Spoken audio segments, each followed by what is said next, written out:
Hey, what's up, everybody? Welcome to day 25 of the 30 Habits in 30 Days video series. Today, day 25, we are building on what we have been doing with these last days of the challenge type activities. Okay, so we did our values clarification, we did our silent retreat, we did our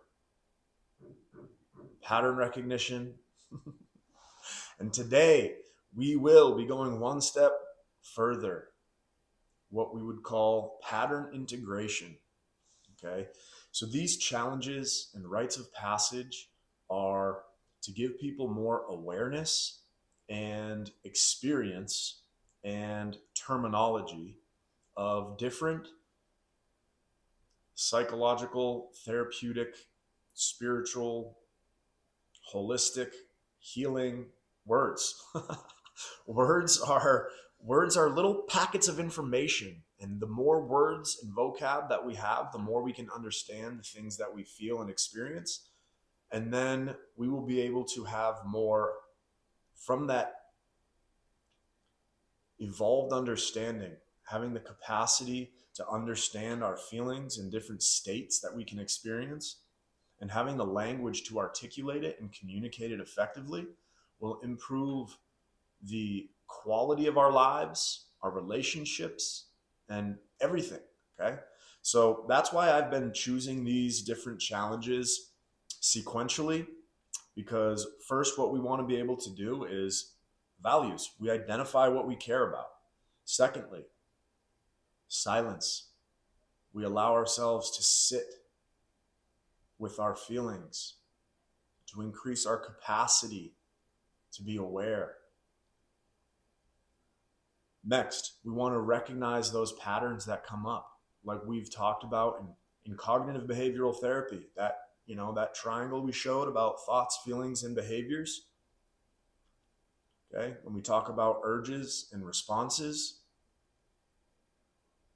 these are all different ways of explaining how human beings operate and what drives behavior.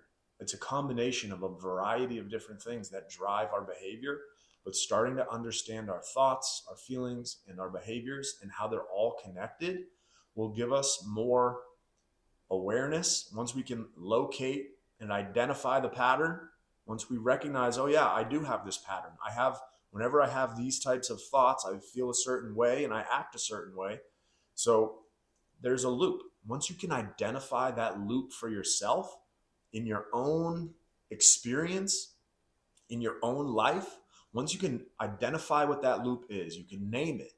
And then next time you encounter it in your real life, you'll be like, oh yeah, I remember. I remember from that crazy guy's video. He was talking about this awareness, and now I'm noticing that I'm having this experience in life, and I'm recognizing that I'm having the feelings come up and I'm wanting to act in the same way. But because I have more conscious awareness of it and the language and the intellectual understanding, now this experience will work with my intellectual understanding and I can choose differently. Okay, what did I say I was going to do?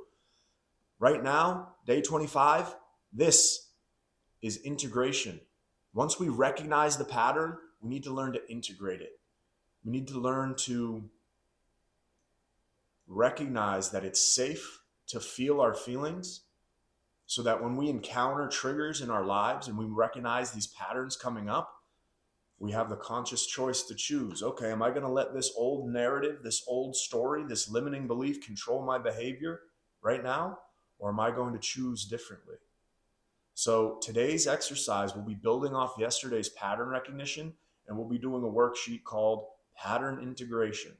Okay, this kind of goes along with the different frameworks in therapy and psychological practices today: cognitive behavioral therapy, somatic experiencing, different mindfulness techniques. All right, so the worksheet that we'll do today, I'll make sure that I share the PDF, link below. Comment, like, subscribe, do all that good stuff. Share it with your friends. Maybe share it with your partner, your spouse, your boyfriend, your girlfriend, the person that triggers you, your mom, your dad, your brother, your sister. Yeah, share this with all the people that trigger you. Be like, hey, go fix your shit, man. It's hard being your friend. It's hard being your kid or your parent or whatever the I am to you. Share this with everyone. Share this with everyone. We all need a little we all need a little more awareness and reflection on our own thinking, feeling, and behaviors so that we can operate at our best. All right? Share this with everyone. Share this with all your friends. Let them know how crazy you are and what you watch on YouTube. All right. All right. All kidding aside, the worksheet, I'll make sure I'll do a little screen share right here and show you the worksheet. You can download it in the PDF. But basically, what we're doing is working on the pattern we recognized yesterday. The gist of it is this: recognize that pattern, recognize that belief you might have, that narrative you might have. For me, it usually, the one that I worked on yesterday was about feeling like I always have to do more and achieve more. And it came from, things in my childhood and things from my past about not feeling like I accomplished enough or did enough or was good enough. So I'm always feeling like I have to continue to learn and be more and do more and achieve more in order to feel like I am enough. So for me, the story would be named the I am not enough story. And we name it so that we have more awareness of what that loop is. So once you become aware of your pattern, you name the pattern, and then you just say what it is. So for me, it would be sitting and saying, I am not enough, and feeling where that lands in my body. This is called somatic experiencing. It means you're able to feel those feelings and those sensations in your body where they come up. So for me, it's in my heart. Okay, so I would feel into my heart and just sit there and just be with it. So I'm aware from my history and my past what contributed to that narrative and that belief. Things like betrayal, things like the way that I was raised and feeling like I always had to, like love was conditional and I had to perform or do something in order to feel loved. So this is not to put blame on anyone else, but this is a part of growing up, is realizing, yes, we have all had certain experiences in our past that have shaped our behavior, shaped our perspective. And it's not to blame others, but it's to understand that that happened. And then we can take more responsibility and ownership of it now in the present so that it no longer dictates or determines our future. Okay, so for me, recognizing, all right, I have this story of I'm not enough because I was betrayed in an early romantic relationship. I felt like both of my parents were very hard workers and high achievers, and I felt like I always had these high standards, and I was always trying to live up to these high standards. I would watch athletes and celebrities and successful people. And I would always want to emulate these people that I wanted to be like. I remember being like 5 years old watching Rocky Balboa, like wanting to be a fighter, So it was like these things that we witness in our youth can have developmental effects on us that we might not be aware of. And it's important as we grow older, we try to discover some of these beliefs and patterns so that we can choose whether or not we want to let them continue to control us and dictate our behavior. Okay. So once we recognize the pattern, we can name the pattern. Okay, it's the I am not enough story. Where do I feel this? And we just sit with it. And this is kind of like exposing ourselves to the feeling so that we can breathe through it. Okay, so once you feel it in your body, oh yeah, that was the other part. That was the next step. I'm trying to teach this. I didn't know I was going to teach it live right now. I thought I was just going to make you do the worksheet and let that do the teaching, but I'll do the teaching too. Okay. So you name the story. Okay, it's the I am not enough story. And then you breathe, you feel into it. Where do I feel this in my body? What emotion am I feeling? It's, I'm not enough. I'm not good enough. It's that feeling of like inadequacy or disappointment in myself. And it's a sad feeling. It's a feeling that has made me want to overachieve and overwork and push myself and force myself. So those are all the feelings that come with it. Those are all the thoughts that come with that feeling. Okay. A feeling is like a folder. And in that folder are a bunch of different thoughts. So anytime I feel that I am not enough story, all kinds of thoughts spiral out of that. And they can leak into all these different areas of my life: relationships, work, family, personal, you know, whatever. So once we recognize and we say that story, okay, this is the I am not enough story. You just say that belief to yourself, feel it in your body, and then we do our 4-6 breathing technique. Okay. The 4-6 breathing technique will help regulate our nervous system. Okay. When we start to feel that, maybe anxiety, maybe sadness, maybe grief, maybe depression, maybe anger, maybe resentment. So once we realize that feeling, we do our 4-6 breathing technique. In through the nose for 4, out through the nose for 6.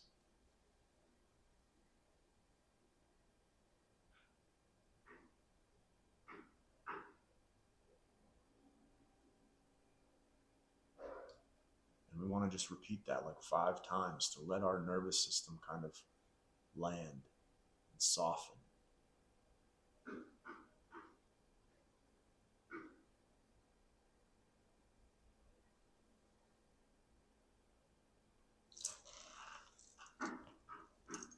Okay. So what we're doing by bringing this limiting belief into our felt experience and then doing the 4-6 breathing technique, what we're doing is a little something. I think it's kind of like you have to name it in order to tame it. And so what we're doing is we're naming that story, that narrative, and then we're bringing it up into our experience, that felt experience. Where do I feel this belief in my body? And then we're taming it. We're showing our nervous system that we can handle this belief without reaching for something, without trying to change it. We can sit in the discomfort of whatever emotion comes up, and we can do our 4-6 breathing technique.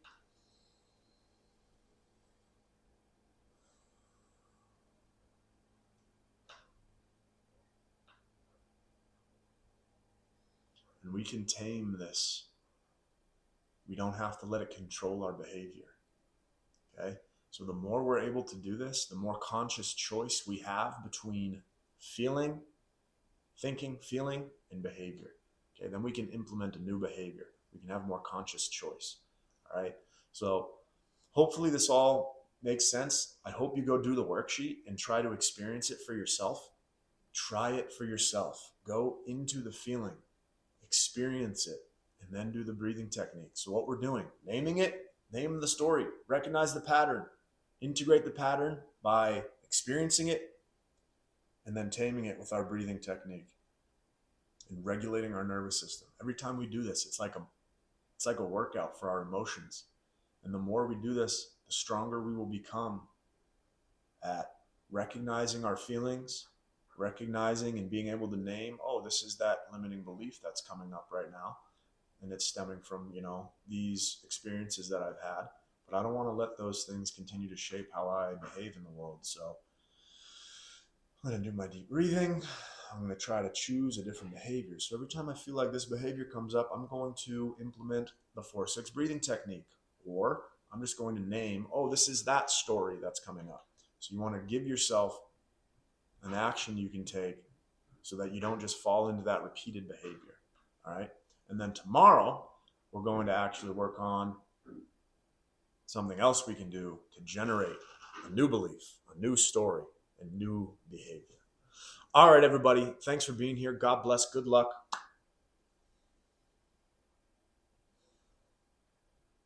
Another thing I should mention, it takes courage to feel your feelings. It takes courage to do this type of work. It takes a tremendous amount of strength, of inner strength and courage to do this work. It's not something that gets praised publicly often. So this is stuff that I know that I've worked on quietly for the last 15 years. Okay. I had a lot of different types of experiences in my youth, in my teen years, in my early 20s, depression, anxiety, addiction, betrayal, loss of identity, loss of meaning, loss of purpose, loss of hope, feelings of, suicide and anger, rage, grief, sadness. I've felt the full spectrum of feelings. So I understand it can be really difficult. But I know from what I've experienced, you can find your way through them. Okay.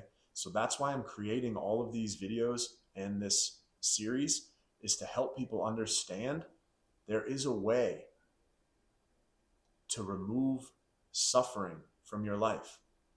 Okay. I read something the other night. Happiness and suffering are both optional. Pain and pleasure, that'll come and go. We don't always have, choice in the things that we experience and control the things that we experience. Sometimes there are things outside of our control that will happen to us in life. But we do have a choice in how we respond. We do have a freedom in choosing how we respond to life's circumstances. And we can choose to be happy or we can choose to suffer. And I didn't know that there was a choice for a long time in my life. And it's been these types of habits and practices that I've been experiencing that have allowed me the understanding and the lived wisdom to experience this and know it on a felt level and embody it and live it every day. And it's a practice. I'm not perfect, but it's a practice that I am committed to over time. And I just want to encourage and inspire everyone who's following to try these things for yourself. It takes a tremendous amount of courage, and I'm really proud of you for the things that you do and don't do. Okay? This is how we stay aligned with our true and authentic selves and live as our best self so that we can have the most positive impact on everyone around us. Okay? So I wish you all the best. I wish you all the blessed. I wish you all the best. God bless. Good luck. All right. See you later.